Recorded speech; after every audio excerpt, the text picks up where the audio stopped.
মাসুরা ও মনিরুলের ভালোবাসা যেন সিনেমার গল্পকেও হার মানাবে। মাত্র ৩৬ ইঞ্চি উচ্চতা ও ১০ কেজি ওজনের মাসুরার প্রেমে পড়েছিল পাসপোর্ট ৬ ইঞ্চির মনিরুল। আর সেই প্রেমই একদিন রূপ নেয় বিয়েতে। তাদের দাম্পত্য জীবন এসেছে একটি ফুটফুটে কন্যা সন্তান। দেখতে দেখতে জীবনের ২৩টি বছর একসাথে পার করে দিলেন মাসুরা ও মনিরুল। মাসুরাকে নিয়ে আমি অনেক সুখী, এর চাইতে আর কিছু চাওয়ার নাই, আলহামদুলিল্লাহ। তাদের এই সত্যিকারের ভালোবাসায় কখনো একজন আরেকজনকে ছেড়ে যায়নি। আমার যে বাচ্চা হবে আমি তো এডি ভাবিনি, আমি তো কোনোদিন ভাবিনি যে আমার বিয়েই হবে। আল্লাহর লিখন আমার বিয়ে দেওয়া হয়েছে, তো বাচ্চা হবে কে এডি তো আমি তো জানতাম না। আল্লাহ দিয়েছে বলে হয়েছে, আলহামদুলিল্লাহ আমি খুব ভালো আছি। সময়ের সাথে অনেক কিছু বদলেছে, কিন্তু বদলায়নি তাদের একে অপরের প্রতি ভালোবাসা। সুখ দুঃখ হাসি কান্না সবকিছুই একসাথে ভাগাভাগি করে তারা গড়ে তুলেছেন এই দীর্ঘ দাম্পত্য জীবন। আমার আব্বা আম্মু অনেক ভালো, গরিব হলেও আমাকে অনেক ভালোবাসে। তুমি কিসে পড়ো? আমি ক্লাস 7-এ পড়ি। স্বপ্ন কি, ভবিষ্যতে কি করবে? ডাক্তার হব, ডাক্তার হয়ে কি করবে? মানুষের সেবা করব। দিনের পর দিন বছরের পর বছর পার হলেও তাদের সম্পর্ক আজও রয়েছে সেই আন্তরিকতা, শ্রদ্ধার গভীর ভালোবাসা। আমার তখন বিয়ে হয়েছে 2003 সালে। 3 সাল। এখন কত বছর হলো মোট? মোটামুটি 23-24 বছর। 23 বছর হয়ে গেছে না? হ্যাঁ, কেমন আছেন ওনার সাথে? আমি আলহামদুলিল্লাহ আমি খুব ভালো আছি। তাদের এই দীর্ঘ পথ চলা যেন প্রমাণ করে সত্যিকারের ভালোবাসা সময়ের সাথে কমে না, বরং আরো গভীর হয়। আমার জীবনটা তো ধরেন আমার তো জোড়া এর সাথেই ছিল, আল্লাহ পাক এর সাথেই লিখেছিল। আমার কপালে আল্লাহ যদি সুখ দেয়, এই ভিক দিতে পারবে না, ভিক থাকলে আমাকে সুখ দিতে পারবে না। তা আমার এডি ভাবি আমার ভাগ্যে যেদি আছে, আল্লাহর কালামে এর সাথে আমার বিয়ে হয়েছে। মাসুরার প্রতি মনিরুলের অগাধ প্রেম আর মনিরুলের প্রতি মাসুরার বিশ্বাস আজ রূপ নিয়েছে সুখ শান্তির এক অন্যরকম ঠিকানায়। এখনকার যুগে কোনো যুগেই নাই, লাখে লাখ কোটিতেও হবে না এরকম মানুষ। এরকম যদি ভালো মানুষই না হইতো, তাহলে কি আমার এরকম মানুষকে টেনে নিয়ে বেড়াতে? এই অচল মানুষ আমি অচল কি ভাই? আমি তো অচলই। ভালোবাসা কোনো জাত বর্ণ বা চেহারার দেওয়ালে বন্দী নয়। সত্যিকারের ভালোবাসা সব সীমা পেরিয়ে যায়, আর তারই জীবন্ত প্রমাণ তারা। যারা সুন্দর খোঁজে, সুন্দর হলে সুন্দর না, যদি মনের মতন মন সুন্দর না হয়, তাহলে ওই সুন্দরের দাম নেই। সিনেমার মতোই শুরু হয়েছিল মাসুরা ও মনিরুলের ভালোবাসার গল্প। গাইবান্ধা থেকে রাজশাহীর পবা উপজেলার বজরাপুর গ্রামে ইটের ভাটায় কাজ করতে এসেছিলেন মনিরুল ইসলাম। ভাটার পাশ দিয়ে আরবি পড়তে যেত মাসুরা। একদিন হঠাৎ করেই মনিরুলের চোখে পড়ে মাত্র ৩৬ ইঞ্চি উচ্চতা ও প্রায় ১০ কেজি ওজনের মাসুরাকে। আর প্রথম দেখাতেই ভালোবেসে ফেলেন মনিরুল। প্রতিদিন আমার পাশ দিয়ে পড়তে যেত, আরবি পড়তে যেত। আচ্ছা। ভাটাতে ইট কাটা কাজ করি, কাজ করার পর আমার একে দেখে কিন্তু ভালো লাগে। একদিন সাহস করে মাসুরার সামনে দাঁড়িয়ে কথা বলার চেষ্টা করেন মনিরুল। তবে অত্যন্ত লাজুক হওয়ায় মাসুরা তেমন কথা বলতে পারত না। ধীরে ধীরে তাদের মধ্যে কথা বলা শুরু হয়। কয়েকদিনের মধ্যেই মাসুরার ভাইয়ের সঙ্গে মনিরুল ইসলামের বন্ধুত্ব গড়ে ওঠে। সেই থেকেই মাসুরার বাড়িতে যাওয়া আসা এবং একসাথে খাওয়া দাওয়া শুরু হয়। এদের বাসাতে আমি বেড়াতে যেতাম আর ভাইয়ের সাথে। তো যাওয়ার পরে তখন আমি এদের বাসাতে 2 দিন 4 দিন যাওয়ার পরে খাওয়া দাওয়া করি, তারপরে এইরকম করি ইয়ে করে সম্পর্ক একটা আমার সাথে হয়ে যায়। এরই মধ্যে তাদের সম্পর্ক আরো গভীর হয়ে ওঠে। মনিরুল বিভিন্নভাবে মাসুরাকে নিজের ভালোবাসার কথা বোঝানোর চেষ্টা করতেন, কিন্তু বয়স কম হওয়ায় এবং বিষয়গুলো ঠিকমতো না বোঝায় মাসুরা অনেক সময় তার কথার অর্থ বুঝতে পারত না। তোমাকে আমি একটা কথা বলবো। কি কথা বলবে? প্রত্যেকদিন একই কথা কয়, কিসের লাগে কথা কয় রে? প্রত্যেকদিন এই মানুষটা চিনিনি জানিনি, এগুলেন কেন কয়? আমি তো বুঝতে পারিনি। মনিরুল মাঝে মধ্যে বলতেন, তুমি আমাকে ফেলে দিবে না তো? এই কথার মধ্যেই লুকিয়ে থাকতো তার ভালোবাসার গভীরতা। কিন্তু কখনো মাসুরা বুঝতে পারেনি সেই না বলা ভালোবাসার রহস্য। একদিন 2 দিন আমাকে খালি একই কথা বলে, ইয়া আপু তুমি আরে বাসার যে থাকবো আমাকে ফেলা দিবে না? আমি কই যে না ফেলা দিব, আমার আব্বারে তো মেলা ঘর, 5-6টা ঘর, একটা ঘরে আপনি থাকবেন। তবে ধীরে ধীরে কথা বলতে বলতে মাসুরাও যে কখন নিজের মনটা মনিরুলকে দিয়ে দিয়েছে তা হয়তো সে বুঝতেও পারেনি। একদিন হঠাৎ মনিরুল মাঠের মধ্যে ডেকে মাসুরাকে বলেন, তোমাকে নিয়ে একটু ঘুরতে যাব। সরল মনে মাসুরা রাজি হয়ে যায়। একসময় দুজন ঘুরতে যায় রাজশাহী শহরে।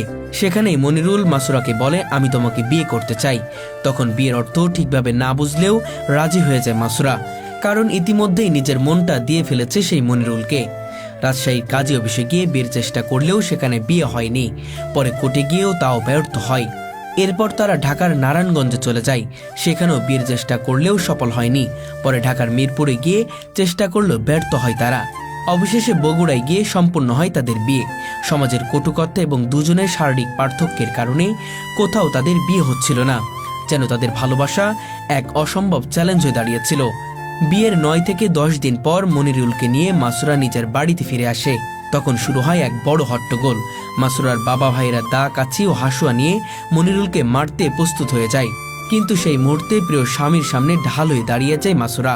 সে বলে, যাকে মারতে চান সে আমার স্বামী, আমি তাকে বিয়ে করেছি। এরপর বিয়ের সমস্ত কাগজপত্র দেখিয়ে সবাইকে অবাক করে দেয়। হ্যাঁ, 9 দিনের দিন না আমরা আসছি বাড়ি। আচ্ছা। আর আমার আব্বারা হাসি কাশি সব কিছুলি এক কাটপি। আমি তখন কইছি অক কাটপি, অক কাটার আগে আমাক কাটপি, আমাক মারি ফেলবি, তারপরে হলো অক মারি ফেলবি কইতে।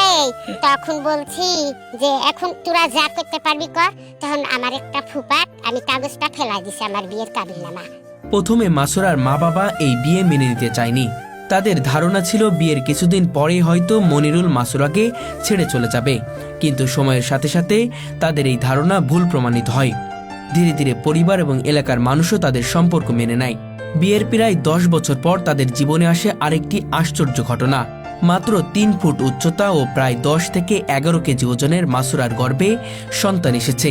এই খবর শুনে অবাক হয়ে যায় সবাই। ডাক্তার, পরিবার এবং এলাকাবাসী কেউই প্রথমে বিশ্বাস করতে পারেনি। তবে চিকিৎসকের কাছে পরীক্ষা করানোর পর প্রমাণিত হয় মাসুরা সত্যিই গর্ভবতী। 9 মাসের বেলায় যায় ধরেন 29 দিন মেডিকেলে থাকা লাগছে আমার। সিঙ্গাপুর থেকে একটা ডাক্তার আসছিল মনে হয়। সিঙ্গাপুর থেকে ডাক্তার আসছে? হ্যাঁ, আচ্ছা, এবার? আসলে তারপরে যখন ওই আমার সিজার করে বাচ্চা হয়, ওখানে দাঁড়াইছি, আমার সামনে সিজার হয়েছে। কিন্তু 9 মাস পর পৃথিবীর আলো দেখে তাদের ফুটফুটে এক কন্যা সন্তান। জন্মের সময় সেই শিশুর ওজন ছিল প্রায় 2.5 কেজি। সেই সন্তান মরিয়মই আজ তাদের সংসারের সবচেয়ে বড় আনন্দ।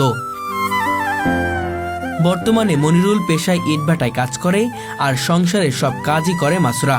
রান্না বান্না, গরু ছাগল, হাঁস মুরগি দেখাশোনা, ঘর গোছানো ও পরিষ্কার পরিচ্ছন্নতা সবকিছু তিনি সামলান। এমনকি বাড়ির সামনে ছোট্ট একটি মুদিখানার দোকানও দেখাশোনা করেন তিনি। নেই কোনো ক্লান্তি, নেই কোনো অতিরিক্ত চাওয়া পাওয়া। কাজ করে ফিরে এসে মনিরুল ও মাসুরাকে সাহায্য করেন। রান্নাবান্না থেকে শুরু করে দোকানের কাজ সবকিছুতেই স্ত্রীর পাশে থাকেন তিনি। আজও মাসুরার প্রতি মনিরুলের ভালোবাসা যেমন অটুট, তেমনি মনিরুলের প্রতিও মাসুরার গভীর ভালোবাসা রয়েছে। তাদের মধ্যে নেই কোনো অভিযোগ, নেই কোনো প্রতিযোগিতা। দুইজনই একে অপরের সুখ দুঃখ ভাগাভাগি করে তাদের কন্যা সন্তানকে নিয়ে সুখে শান্তিতে জীবনযাপন করছেন। তাদের জীবনে এখন আর তেমন কোনো চাওয়া পাওয়া নেই। একটাই স্বপ্ন, তাদের সন্তানকে মানুষের মতো মানুষ করে গড়ে তোলা, আর এভাবেই বাকিটা জীবন একে অপরের হাত ধরে কাটিয়ে দেওয়া।